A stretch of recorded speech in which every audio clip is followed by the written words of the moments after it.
की इस विराट सभा की अध्यक्षता कर रहे इस ऐतिहासिक सवाई माधोपुर जिले में भारतीय जनता पार्टी का नेतृत्व करने वाले आदरणीय सुशील जी, पूरे राजस्थान में उस विचारधारा के लोग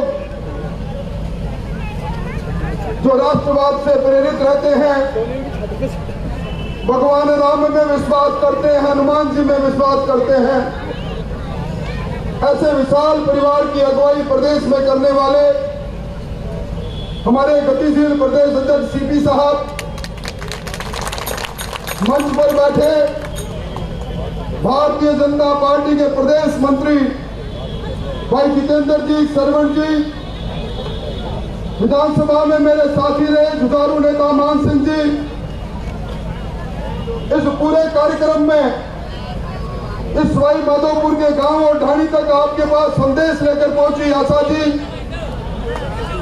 और हिंदुस्तान की सबसे बड़ी सभा पंचायत में आपका सक्षम नेतृत्व करने वाले यहाँ के सांसद जौनपुरिया जी, मंच पर विराजमान अन्य नेतागण, इस गर्मी में शादी के अवसर पर जब किसी को फुर्सत नहीं है घर से बाहर निकलने की, इस जन आक्रोश यात्रा के साक्षी बने इतनी बड़ी संख्या में आए मोतियों से महंगे कार्यकर्ता बंधुओं, शक्ति स्वरूपा माता और बहनों, हम जन आक्रोश की अभिव्यक्ति करने आए हैं, हम उस दर्द को बयां करने आए हैं जिस दर्द को इस सवाई माधोपुर से लेकर राजस्थान के हर जिले के अंदर आम आवाम ने पिछले 4 साल और 7 महीने से झेला है। मैं जब यहाँ आया था, मैं प्रदेश अध्यक्ष जी से बतला रहा था, अध्यक्ष जी ये वो इलाका है जो 4 साल और 6 महीने पहले जब चुनाव हुआ था, इस सवाई माधोपुर जिले ने कांग्रेस के बातों पर विश्वास करके 100% 100 में से 100 नंबर कांग्रेस को दिए। सारे विधायक आपने जिताए और आज मुझे अफसोस के साथ कहना पड़ता है, ये सवाई माधोपुर जिला, ये राणा हमीरहट की धरती, ये त्रिनेत्र देव की धरती, ये वो धरती जिस धरती को देखने, बाघ की सेंचुरी की देखने हिंदुस्तानी विदेश के लोग भी आते हैं।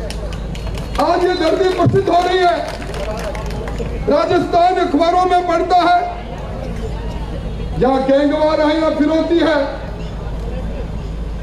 यहाँ जर्जर कानून व्यवस्था है, दहशतगर्दी की जिंदगी है, रेत माफियों की समानांतर सरकार है। मुझे तो बड़ा अफसोस हुआ, मैंने सूरवाल के गैंगवार के बारे में अखबारों में पढ़ा, मुझे लगा कि ये इलाका जिस मंसूबे के साथ कांग्रेस के साथ खड़ा हुआ था, वो सारे सपने दूरदर्शित हो गए। मैं लंबे समय से स्वार्थिक जीवन में हूं, मैंने कभी नहीं देखा नगर परिषद का अध्यक्ष रंगे हाथ भ्रष्टाचार में गिरफ्तार हो, कई महीने जेल में रहकर आए और आकर वापस उसी कुर्सी पर विराज जाए। वाह सवाई माधोपुर के लोगों, आपकी सहन शक्ति को मैं धन्यवाद देना चाहता हूं। यहाँ की राजनीति किस प्रकार की चल रही है, आज यहाँ की बात नहीं, आज राजस्थान के अंदर पहली बार राजस्थान के अंदर घर घर में बात उठी है, घर की बेटी जाती है, पिता को चिंता होती है, मंदिर के अंदर पुजारी और मूर्ति दोनों सुरक्षित नहीं है। दुष्कर्म के अंदर राजस्थान एनसीआरबी के आंकड़ों में पहली पायदान पर लगातार तीसरी बार पहुंचता है। और जब हम बात करते हैं विधानसभा में, तो संसदीय मंत्री कहते हैं बलात्कार इसलिए राजस्थान में ज्यादा होते हैं कि मर्दों का प्रदेश है। सर शर्म से झुक गया। अरे मीरा की भक्ति का प्रदेश, राणा की शक्ति का प्रदेश, पन्ना ढाई के बलिदान का प्रदेश, जहां इज्जत और असमत पर मिटना इतिहास के शिलालेख पर लिखा है। भाइयों, मुख्यमंत्री जी ने अपनी कुर्सी बचाने के लिए जर्जर कानून व्यवस्था होते हुए भी पूर्णकालिक गृह मंत्री किसी को बनने नहीं दिया। खुद गृह मंत्री की कुर्सी पर विराजन है क्योंकि उनको हर हालत में अपनी कुर्सी को सुनिश्चित रखना था। मैं समझता हूं इस राजस्थान में, इस सवाई माधोपुर के जिले में जिन सचिन पायलट जी की बात को मानकर बहुत से लोगों ने वोट दिए, आज उनकी हालात क्या है। सवाई माधोपुर के जिले के अंदर वो लोग जो सोच रहे थे एक नौजवान को अगुवाई करने का मौका मिलेगा, आज वो नौजवान अशोक गहलोत जी की नजरों में गद्दार है। वो नकारा है, निकम्मा है। कहते हैं रगड़ाई नहीं हुई। गहलोत साहब, ये रगड़ाई अब जल्द रगड़ाई होने वाली है आपकी। ये सवाई माधोपुर के लोग जिस प्रकार अभी जितेंद्र जी कह रहे थे, इस बार महीन पीसेंगे और कांग्रेस को यहां से नस्ते नबूद कर देंगे। भाइयों, कभी किसी ने सुना सरकार खुद के लोगों से इतनी असुरक्षित हो जाए, 34 दिन 5 सितारा होटल में संगीनों के पहरों में चली जाए, सरकार के मुखिया इतने सुरक्षित हो जाए कि सरकार के केंद्रीय नेतृत्व का दूध चलकर आए, मल्लिकार्जुन जी आए, माखन जी आए और सरकार के एमएलए त्याग पत्र लेकर कांग्रेस के अध्यक्ष के पास, विधानसभा के अध्यक्ष के पास चले जाए। यंत्र विरोध का झगड़ा आज किसी से छुपा हुआ नहीं है। जब वो कहते हैं ना, वो एक गाना सुना था, मैं नायक नहीं खलनायक हूं। ये खलनायक और नायक की भूमिका में राजस्थान की जो हालत हुई है, और मैं कह सकता हूं, मुझे तो बड़ा अफसोस हुआ। मैंने अखबारों में पढ़ा कांग्रेस की यहां यात्रा आई, वो हाथ से हाथ जोड़ो या हाथ से हाथ तोड़ो, अशोक बैरवा जी के धक्के लगते मैंने टीवी में देखे। मैंने नमो नारायण मीणा उनको कार के लिए भागते देखा, और यह मंजर भी मैंने देखा। जिला कलेक्टर ऊंची कुर्सी पर बैठा है और यहाँ का चुना हुआ खंडार का विधायक, सत्तारूढ़ विधायक उसके नीचे जमीन पर बैठा है। ये प्रजातंत्र का अपमान नहीं तो क्या है। और इसलिए मैं निवेदन करना चाहूंगा, अभी हमारे केंद्रीय मंत्री जी ने यह कह दिया कि ये रावण राज है। अचानक मुख्यमंत्री जी नाराज हो गए और बयान दे डाला, कब आप गिरफ्तार हो जाओगे, आप अभियुक्त हो। अब आप बताओ भाई, पायलट जी का बयान आपने सुना होगा, मैंने तो नहीं कहा, उन्होंने कहा मैं धुआं निकाल दूंगा। धुआं किसका निकलता है? और मैं समझता हूं कि जिस किसी ने भी अभी बजरंग बली के नारे लग रहे थे, त्रिनेत्र देव के नारे लग रहे थे, अब याद कर लेना भाइयों, आज क्या कर जा रहा हूं। अगर इस कांग्रेस को फिर बना दिया, क्योंकि कर्नाटका में अशोक गहलोत जी ने वहां का मैनिफेस्टो चुना, इलेक्शन मैनिफेस्टो जारी किया।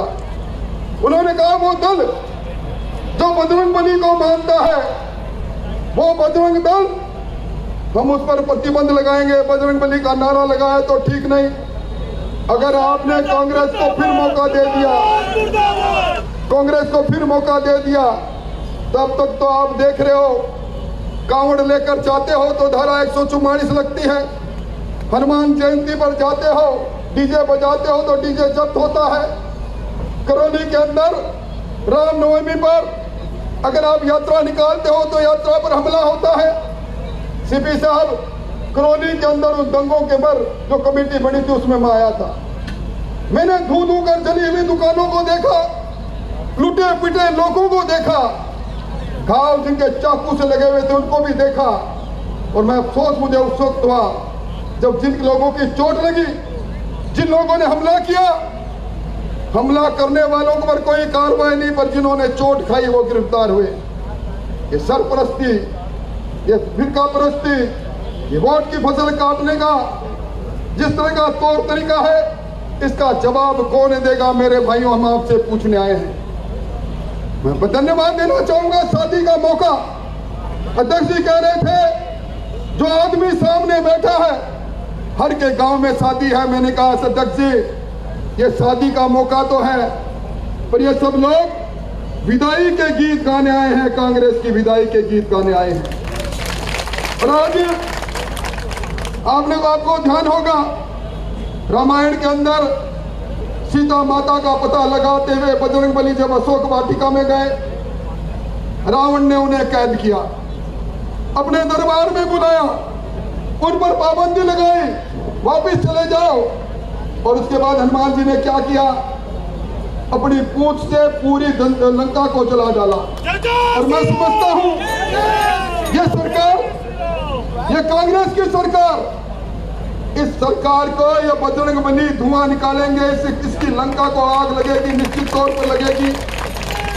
पीएफआई में कोटा को रैली की अनुमति देते हो और यहाँ पाबंदी की बात करते हो। मैं समझता हूं भाइयों ये सारी बातें आप लोगों के सामने है। अब सरकार आजकल महंगाई राहत कैंप में लगी है। 4 साल 7 महीने चले गए, कांग्रेस का वो जन घोषणा पत्र, जिस जन घोषणा पत्र को इन्होंने दिसंबर 2018 में जारी किया था, उस जन घोषणा पत्र में इन्होंने कहा था कि हम राजस्थान में महंगाई के विरुद्ध में योजना बनाएंगे, हम राजस्थान में रसोई गैस की कीमतों को कम करेंगे, हम राजस्थान के अंदर पेट्रोल और डीजल को जीएसटी के दायरे में लाएंगे। इनको याद नहीं आए, जौनपुरिया जी ने सही कहा, इनको 4.5 साल तक याद नहीं आई जनता। और जब ये सर्वे पर सर्वे होने लगे और सर्वे के आधार पर कांग्रेस के मंत्री बोलने लगे हम तो इतने भी नहीं आएंगे जितने एक फॉर्च्यूनर में सवारी होती है, तब इन्होंने कहा कि हम महंगाई में राहत देंगे। लानत है जब महंगाई के राहत के अंदर सरकार के खर्चों से लगने वाले कैंप में फोटो लगते हैं और फोटो पर लिखा जाता है देश बचाओ मोदी भगाओ। ये हमारे संविधान के संघीय ढांचे पर चोट नहीं तो क्या है। आपको अंदाजा होगा विधवा पेंशन, वृद्धावस्था पेंशन कितने समय से मिल रही है, कितनी बार उसमें वृद्धि हुई। अब विधवा पेंशन और वृद्धावस्था पेंशन में 250 रुपए की वृद्धि हुई। रजिस्ट्रेशन पहले से है, पर अशोक जी गहलोत कहते हैं मेरी मुस्कुराई वही फोटो का कार्ड लेकर जाओ वरना ये वृद्धि नहीं मिलेगी।